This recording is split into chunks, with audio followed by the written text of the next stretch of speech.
Assalamualaikum warahmatullahi wabarakatuh. Kembali lagi di Rapot Ramadan Podcast. Selamat sore, bagaimana nih kabarnya teman-teman Rapot? Semoga baik-baik saja dan selalu dalam lindungannya. Nah, edisi Rapot kali ini bakal membahas tema yang berbeda dengan episode sebelumnya. Sudahkah kamu bermuhasabah diri?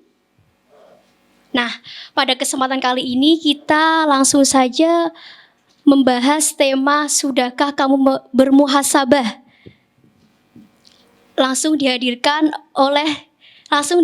sekaligus dua narasumber. Selamat datang Bapak dan Ibu. Selamat sore. Selamat sore. Bagaimana nih kabarnya Bapak dan Ibu? Alhamdulillah baik. Bisa Ibu terlebih dahulu? Oh, dari Bagaimana saya. kabarnya Ibu? Alhamdulillah sehat, bahagia. Bagaimana nih puasanya Ibu? Alhamdulillah lancar ya. Belum ada yang bolong. Mungkin ada yang udah bolong ini. Udah ada yang bolong ya Bu? Biasa ya Bu, cewek. Iya, perempuan. Selanjutnya bisa Bapak, bagaimana nih kabarnya Bapak? Alhamdulillah baik, sehat. Alhamdulillah. Bagaimana Pak puasanya, lancar, kuat? Alhamdulillah agak lemes ini. Oh, agak lemes, ini udah siang ya Pak. Nah, langsung saja, salah satu bentuk tanggung jawab manusia terhadap diri sendiri harus melakukan muhasabah. Apa sih itu muhasabah diri? Nah, menurut Bapak dan Ibu, bisa menjelaskan sedikit mengenai apakah itu muhasabah diri? Bisa dimulai dari Ibu terlebih dahulu. Ya, baik. Terima kasih Mbak Azizah atas pertanyaannya yang sangat luar biasa. Temanya juga sangat luar biasa ya. Apakah kamu sudah bermuhasabah diri? Yang mana ketika kita interaksi sosial, biasanya pertanyaan biasa, sudah makan belum? Gitu kan? Sudah lulus belum? Nah, ini pertanyaannya, sudah bermuhasabah diri belum? Gitu. Coba itu diaktualisasikan di kegiatan sehari-hari bersama temannya, keluarganya. Nah, itu kan pertanyaan mengandung makna yang tersirat juga ya. Selain pertanyaan juga mengandung peringatan, reminder gitu. Baik, terkait muhasabah diri.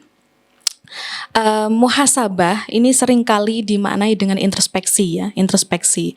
Introspeksi itu dikatakan juga sebagai evaluasi diri, ya, evaluasi diri terhadap perbuatan yang telah dilakukan, entah itu 2 hari yang lalu, bulan yang lalu, setahun yang lalu, dan juga dikorelasikan dengan amal baik maupun amal buruk gitu. Nah, jadi bermuhasabah diri itu sama aja introspeksi diri ya Bu? Atau Iya, evaluasi sama. diri ya? Iya. Nah, selanjutnya bisa Bapak nih, apa sih dari pengertian dari muhasabah diri ini Pak? Iya, ya, terima kasih Mbak Azizah. Iya. Oke, muhasabah ya. Itu dari kata bahasa Arab ya Bu Met ya? Iya, dari bahasa Dari Arab. bahasa Arab ya. Maknanya hitung-hitungan gitu. Iya, Yang hitung-hitungan. mudahnya hitung-hitungan. Jadi kalau kita hitung-hitungan itu lalu kita tahu maksudnya di sini adalah hitung-hitungan amal. Saya tadi sudah ngapain sih gitu, benar apa salah gitu. Saya sepakat dengan Bu Mut tadi ya. Jadi introspeksi atau saya lebih ke evaluasi diri mungkin ya. Evaluasi diri karena ada hubungannya dengan interaksi sosial dan tidak berhenti pada evaluasi diri, tapi ada konsekuensi. What next gitu. Setelah tahu hitung-hitungannya, salahnya apa, itu lalu bagaimana selanjutnya. Saya kira itu lebih aktif ya, bukan pasif kalau kita berbicara evaluasi diri. Makanya kalau kita hitung-hitungan itu selalu ada ukuran. Ukurannya. Iya, ukuran. Ini sudah benar apa belum sih gitu. Lalu kemudian ukurannya apa? Gitu. Biasanya kalau muhasabah itu kan terkait dengan apapun lah sebetulnya, tidak hanya masalah agama, perilaku sosial juga. Jadi intinya muhasabah itu ya evaluasi diri ya, menghitung sudah sesuai dengan aturan apa belum, sudah sesuai dengan norma apa belum, dan seterusnya. Begitu, Mbak Aziza. Jadi menurut Bapak itu muhasabah diri sama aja evaluasi diri ya Pak? Yap. Betul. Nah, muhasabah ini dilakukan pada waktu tertentu apa pada bulan suci Ramadan nih Bu? Iya, terkait tentang muhasabah, seperti qaul yang pernah disampaikan oleh Ibnul Qayyim, mengatakan bahwa muhasabah diri itu mengevaluasi, kemudian menghitung ya segala amal perbuatan dari baik maupun buruk, itu secara tahun ke tahun, bulan ke bulan, kemudian hari ke hari, bahkan detik per detik. Jadi bisa dimaknai bahwa muhasabah diri itu tidak dilakukan dalam waktu yang ditentukan. Tapi kalau semisal memang sebelumnya sudah diterapkan, diaplikasikan tiap hari, kemudian di bulan suci Ramadan ini bisa dikuatkan kembali, mulai dari memperbaiki puasanya, sholatnya, dan lain sebagainya. Gitu, Mbak Aziza. Nah, jadi muhasabah diri ini bukan hanya dilakukan pada bulan suci Ramadan saja, tapi setiap saat ya Bu? Iya, setiap saat kita berkomitmen untuk bermuhasabah diri gitu. Baik, terima kasih ya Bu. Selanjutnya bisa Bapak nih, bermuhasabah diri itu dilakukan pada bulan tertentu atau bulan suci Ramadan ini? Iya, pada dasarnya memang tidak ada batasan waktu ya muhasabah itu. Mungkin bisa tiap detik ya, kalau bisa. Kalau mau ya, kalau mau. Cuman kan persoalannya biasanya orang itu mau mengevaluasi diri, kemudian menghitung-hitung apa yang sudah dilakukan itu ketika dia dalam posisi yang tenang atau dalam posisi yang merasa kurang.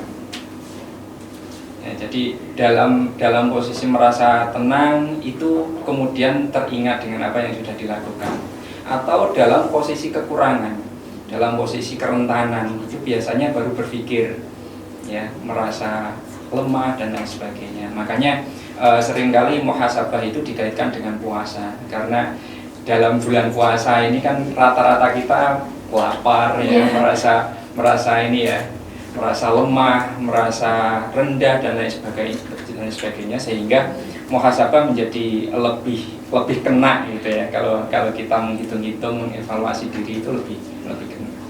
Cuman ya itu persoalannya ketika orang itu dalam posisi yang lagi on ya, lagi aktif, lagi jalan, itu sulit ya, sulit untuk berhenti sejenak. Makanya kan Tuhan itu menciptakan waktu-waktu jeda yang bisa digunakan untuk muhasabah ya. Diciptakan siang dan malam misalnya. Siang untuk kerja, malam untuk istirahat. Nah, di saat istirahat itulah kita itu momen-momen yang biasanya pas. Sama ketika puasa pun sebetulnya ketika tubuh kita istirahat sebetulnya. Ya, terutama ya lambung kita lagi istirahat. Kita dalam posisi yang tapi jangan berlebihan tidurnya ya Pak. Nah itu juga hibernasi berarti. Jadi itu kebablasan namanya ya. Jadi tenang tetapi terlalu tenang gitu ya. Tapi ketika tenang itulah lalu pikiran kita kembali flashback ke waktu ataupun masa-masa ataupun ya menit ataupun hari bisa. Jadi pada intinya ya memang muhasabah itu tidak dibatasi kapan ya, tapi bisa setiap saat itu malah justru lebih bagus. Cuman ya kalau kebablasan juga kita nggak maju-maju ya. Sebetulnya evaluasi itu kan ketika kita jeda, terlalu banyak jeda itu juga nggak nyampe-nyampe gitu, orang-orang jalan itu. Makanya muhasabah itu tetap diperlukan, tetapi jangan terlalu sering, gitu ya. Yeah. Kalau keseringan itu nanti nggak nyampe-nyampe gitu. Itu menurut saya seperti itu, Mbak Aziza. Ya, sangat luar biasa sekali ya Pak jawabannya. Iya, sangat luar biasa. Kepanjangan ya. Ya, jadi pada intinya ya bermuhasabah diri itu tidak ditentukan waktunya ya Pak. Iya, betul. Tidak ditentukan. Jadi setiap saat kita bisa bermuhasabah diri, mulai dari pagi, siang, malam, terutama pada malam hari nih Pak ya. Betul. Pas istirahat ya. Iya. Mungkin bisa dikatakan sebagai healingnya ya, healingnya itu Healingnya ya. introspeksi diri gitu. Pada malam hari gitu, Bu? Iya, pada malam hari. Nah, apa sih Bu tindakan-tindakan kita agar untuk selalu bermuhasabah diri? Kalau tindakan secara umum ya yang biasanya dilakukan oleh umat Islam, yang pertama tentu yang dilakukan adalah niatnya ya. Kita benar-benar berniat untuk bermuhasabah diri. Kemudian yang kedua, kita evaluasi niatnya. Dievaluasi. Selain itu juga tidak hanya niatnya, tapi juga perbuatan, kesalahan, dosa itu dievaluasi gitu. Kemudian yang ketiga, tapi ini saya tidak menggurui ya, tidak menggurui dalam artian sama-sama belajar sharing. Sama-sama belajar. Yang ketiga, berusaha cobalah kita mengambil air wudhu gitu untuk diusahakan sebulan sekali atau setahun sekali gitu ya, kita sholat sunnah taubah gitu. Karena kalau kita analogikan yang namanya muhasabah itu sama halnya dengan seorang pedagang. Pedagang itu juga menghitung modal, keuntungan, kerugian. Nah, untuk menghitung modalnya bagi orang yang sedang muhasabah itu sama halnya dengan ibadah-ibadah fardu atau ibadah wajib ya. Kemudian untuk dari segi keuntungannya itu diambil dari segi ibadah-ibadah sunnah. Sedangkan untuk kerugiannya itu didapatkan dari kemaksiatan tadi. Jadi seorang pedagang juga menghitung ya, nanti dievaluasi mulai dari modal, keuntungan dan juga kerugian. Sama halnya ketika muhasabah. Nah, kita juga mengembangkan ibadah kita tidak hanya aktif pada ibadah fardu tapi juga ibadah sunnahnya juga dikuatkan. Entah itu qobliyah ba'diyah tapi untuk sholat taubahnya juga bisa dilaksanakan. Selain itu juga ada yang tanggung jawab ya, tanggung jawab terhadap diri sendiri, kita komitmen kalau kita itu benar-benar muhasabah, benar-benar dari hati gitu. Selain itu juga berusaha untuk tidak solipsistik ya. Solipsistik itu kalau tidak salah ya, fanatik terhadap pemikiran sendiri, begitu ya Pak Saifuddin. Tidak mau menerima pendapat dari orang lain. Nah, itu orang yang solipsistik. Nah, kita hindari itu. Jadi selama evaluasi, selama introspeksi, kita juga butuh masukan pendapat dari orang lain gitu ya. Karena kita tidak bisa menilai diri sendiri. Bisa jadi kita butuh bantuan penilaian dari orang lain begitu. Jadi tindakan yang harus dilakukan agar dapat bermuhasabah diri itu pertama niat ya Bu, dari dalam hati ya. Iya, dari niat tentunya. Nah, bagaimana nih menurut Bapak tindakan agar kita untuk selalu bermuhasabah diri? Biar teman-teman rapot ini pada tahu ya. Ya, tadi jawabannya luar biasa Bu Murti. Kalau saya sederhana saja ya, artinya ya pengalaman kita semua lah. Tentu kita selalu ingin lebih baik. Itu intinya kan ke sana gitu. Kalau kita ingin lebih baik ya mau tidak mau memang kita harus belajar. Ada dua hal ketika kita ingin lebih baik itu. Yang pertama, orang itu terlalu terpaku pada masa depan ya. Jadi dikendalikan oleh masa depan. Akibatnya adalah ambisius dan lain sebagainya gitu ya. Tetapi ada juga orang yang juga terlalu terpaku pada masa lalu. Ya, itu yang tadi saya katakan terlalu sering menghitung-hitung ini jadi nggak nyampe-nyampe gitu ya. Banyak pertimbangan jadi nggak jadi berbuat gitu. Nah, yang baik adalah yang tengah-tengah gitu. Tapi yang paling penting adalah ingin menjadi lebih baik. Itu intinya seperti itu. Baik dalam hal beribadah ataupun baik dalam kita berinteraksi sosial. Karena interaksi sosial itu juga bagian dari ibadah gitu. Jadi intinya selalu ingin lebih baik, itu yang mendorong kita untuk mengevaluasi diri. Makanya kan tidak berhenti pada evaluasi diri, tetapi apa yang harus dilakukan selanjutnya gitu. Saya kira itu, Mbak Aziza. Baik, terima kasih Bapak. Jawabannya luar biasa, singkat, padat, jelas ya Pak. Cuman menambahi bumut ini. Kalau Iya, saya menyimpulkan Boleh. juga kalau Pak Saifuddin maksudnya kalau fokus ke masa depan dihitung terus kalau tidak kesampaian biasanya kita kecewa ya, Iya, tidak kecewa sesuai ya, Bu. dengan Nggak sesuai ekspektasi. Tapi kalau fokusnya di masa lalu, apalagi kesalahan, menyalahkan diri sendiri, nah itu juga jangan. Kita ambil tengah-tengah, betul itu.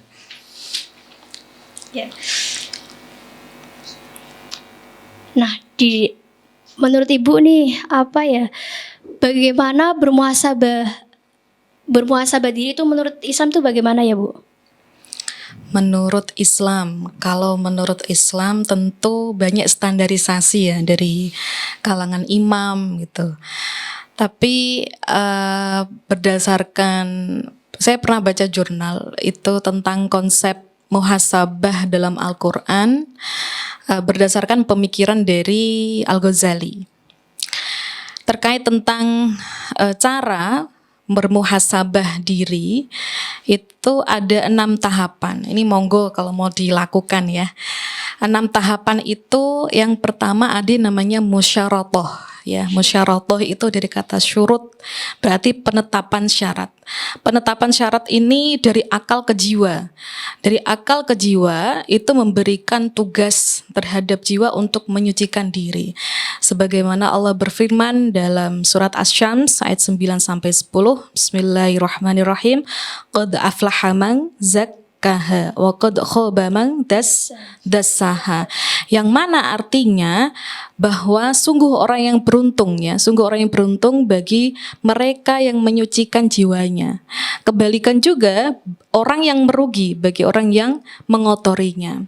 Nah, dalam tafsir Al-Misbah juga dijelaskan bahwa dari ayat 2 itu menjelaskan bahwa orang-orang yang beruntung adalah orang-orang yang menyucikan jiwanya dengan tuntunan Allah Subhanahu wa taala dan juga dari tuntunan Rasulullah Shallallahu alaihi wasallam. Sedangkan kebalikannya, orang-orang yang merugi adalah orang-orang yang tidak bisa menahan nafsu, godaan dan lain sebagainya.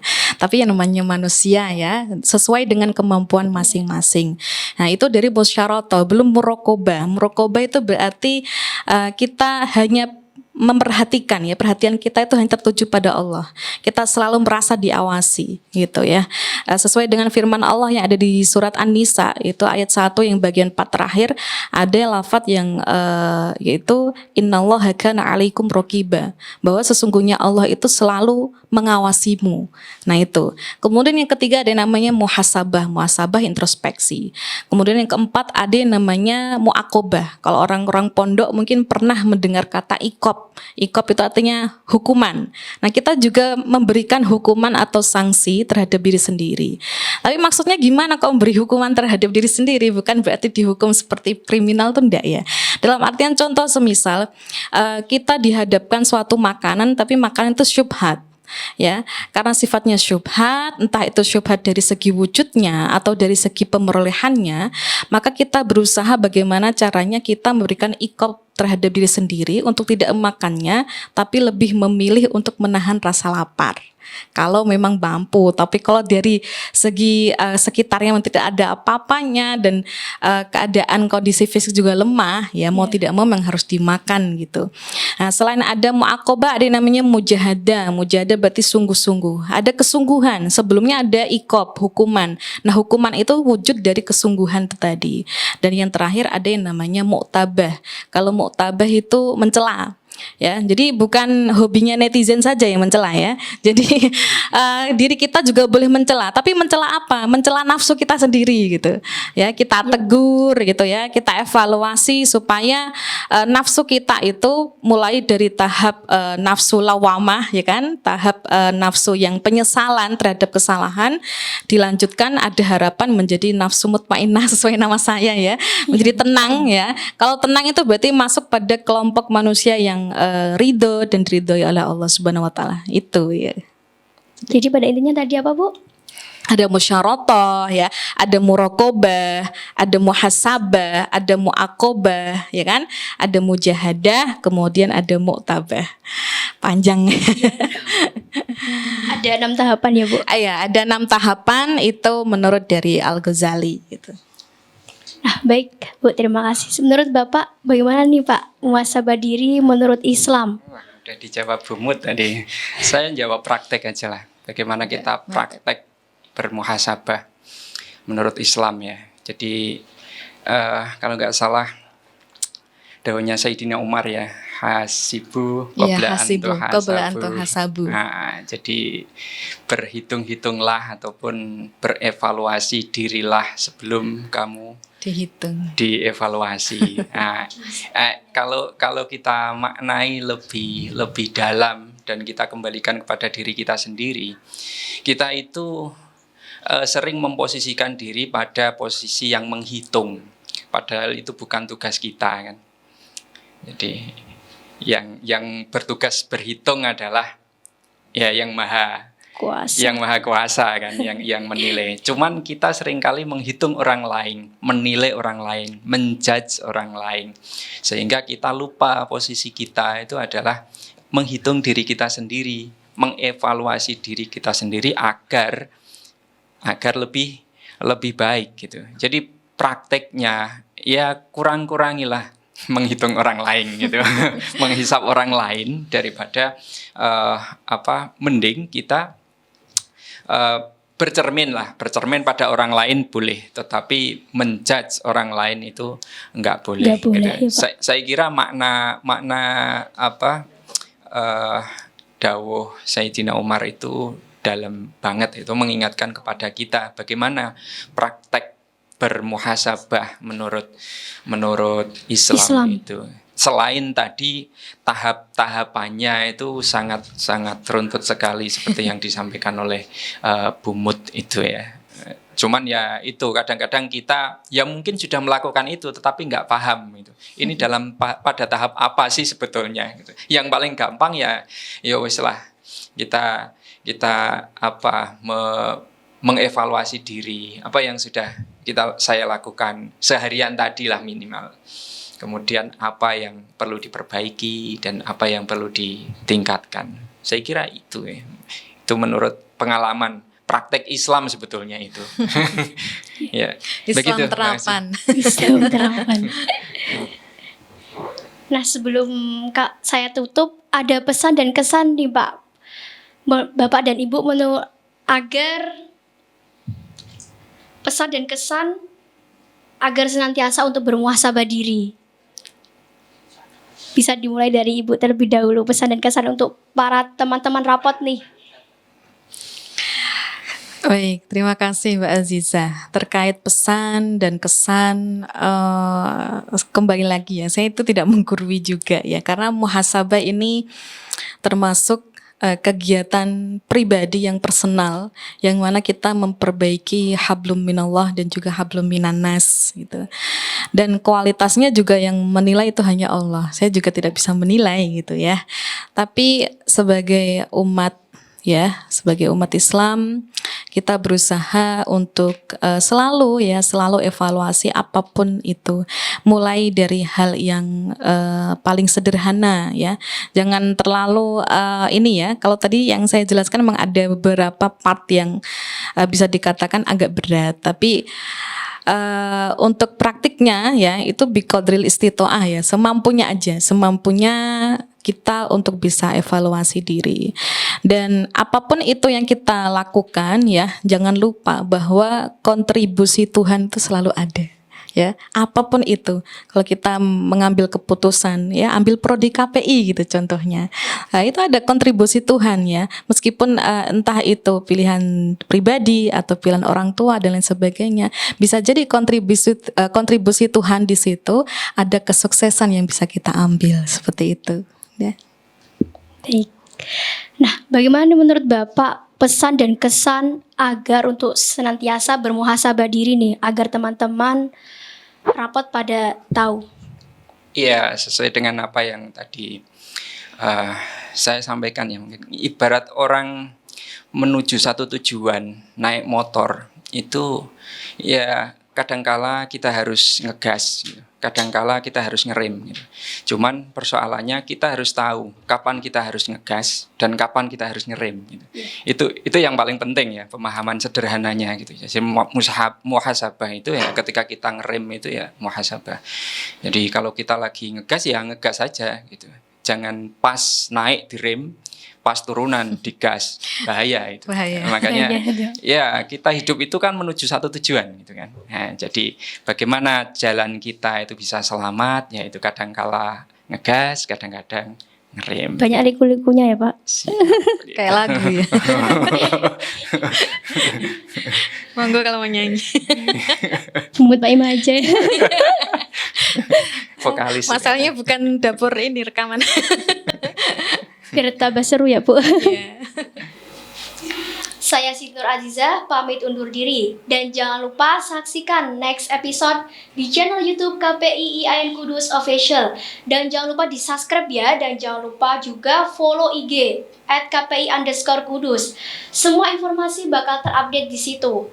Tetap di Rapot Ramadan Podcast. Wassalamualaikum warahmatullahi wabarakatuh. Terima kasih Bapak, terima kasih Ibu. Iya, sama-sama Mbak Aziza.